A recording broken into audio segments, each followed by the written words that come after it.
Hey guys, welcome back to సోకాల్ Sudha. Welcome back to today's mini vlog. Yes, చూస్తున్నారు కదా పూజా cabin అండి. ఇది ఎంత క్యూట్ ఉందో. లైటింగ్ కనెక్షన్ ఇచ్చినాక ఇలా ఉంది అవుట్లుక్ అనమాట. అమేజింగ్ ఉంది కదా. దీనికి పైన 2 లైట్స్ వచ్చినాయి అండ్ వెనకంతా స్క్రీన్ లైట్ లాగా మనకి ఏంటంటే ఓంకి ఆ స్వస్తిక్కి అలా లైట్ వచ్చింది అనమాట.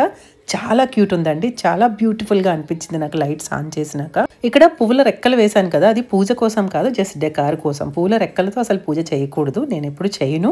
జస్ట్ డెకార్ కోసం కిందన అలా వేసేసాను అనమాట. ఎలాగూ పువ్వులు ఎక్కువ రోజులు అయితే మనకి రెక్కలు ఊడిపోతాయి కాబట్టి పువ్వులు కూడా లేవు, కిందన అలా వేసేసాను అనమాట. అక్షతలతో అయితే పూజ అయితే చేసేసాను. మీకు ఎలా అనిపించింది లైటింగ్ ఆన్ చేసినాక, లైటింగ్ పెట్టినాక ఇలా పూజా క్యాబిన్ అంతా? సో కింద కామెంట్ చేయడం అస్సలు మర్చిపోకండి. అలాగే కొత్త వీడియోస్ కోసం, పాత వీడియోస్ కోసం చూస్తూనే ఉండండి. స్టే ట్యూన్ టు సోకాల్ సుధా. కొత్తగా ఛానల్ చూస్తున్న వాళ్ళు please consider subscribing. Bell icon hit చేసి ఆల్ అని సెలెక్ట్ చేసుకుంటే అన్ని నోటిఫికేషన్స్ మీ వరకు రీచ్ అయిపోతాయి. సో మరి లైక్ ఇచ్చేసారా? అలాగే స్టే ట్యూన్ టు సోకాల్ Sudha. See you in the next vlog. Bye guys, subscribe.